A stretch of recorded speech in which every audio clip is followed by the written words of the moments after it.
मिल्कीपुर उपचुनाव में आखिरकार भारतीय जनता पार्टी ने अपने प्रत्याशी की घोषणा कर दी है और एक बार फिर वही हुआ। सारे अनुमान फेल हुए। बीजेपी ने एक नए चेहरे पर दांव लगा दिया है।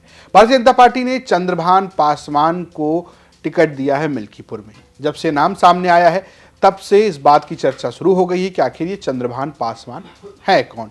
दरअसल ये चर्चा इसलिए भी क्योंकि बहुत सारे दिग्गज जो है वो टिकट के लाइन में लगे हुए थे।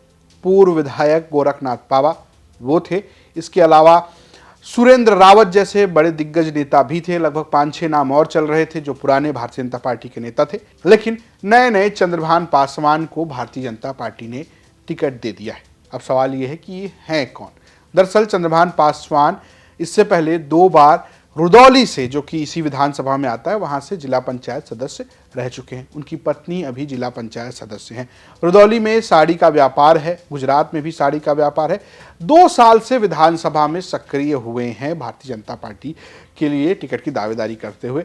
कुल मिलाजुलाकर स्थिति यह है कि बहुत सारे जो दिग्गज थे उनको इन्होंने पीछे छोड़ दिया और टिकट ले आए हैं। बड़ी वजह मानी जा रही है वो है पासी समुदाय का वोट।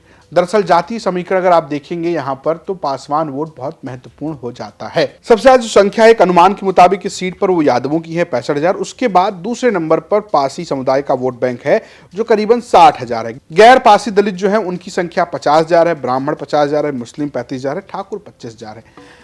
भारतीय जनता पार्टी की कोशिश यह है कि जो पासी वोट यहाँ पर एक तरफा समाजवादी पार्टी को पड़ता है उसमें बड़ी सेंधमारी की जाए। इसलिए उन्होंने एक मजबूत, यानी कि जो धनबल से मजबूत हैं, जो व्यापारी हैं, वैसे पासी समुदाय के उम्मीदवार को टिकट दिया है। आपको बता दें कि दरअसल यहाँ पर समाजवादी पार्टी को इसलिए पासी वोट मिलता है क्योंकि यहाँ से अवधेश प्रसाद, जो कि फैजाबाद से फिलहाल सांसद है, वो 2 बार विधायक रह चुके हैं।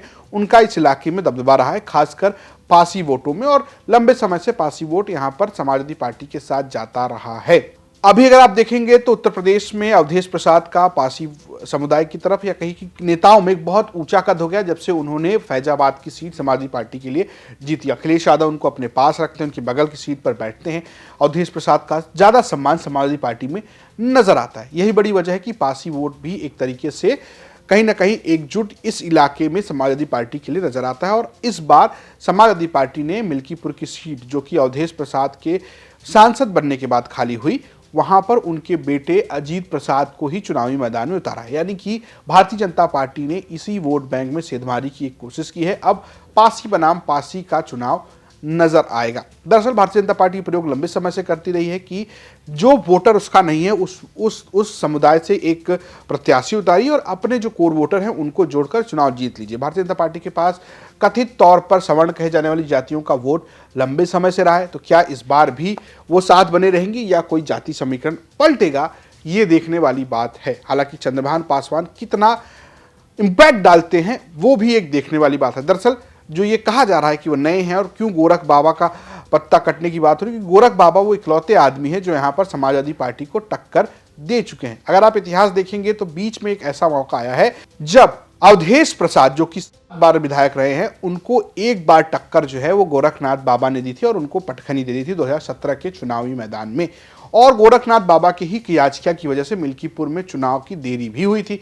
कुल मिलाकर एक लंबे समय से चर्चा थी गोरखनाथ बाबा लड़ सकते हैं, लेकिन उनको टिकट नहीं दिया गया।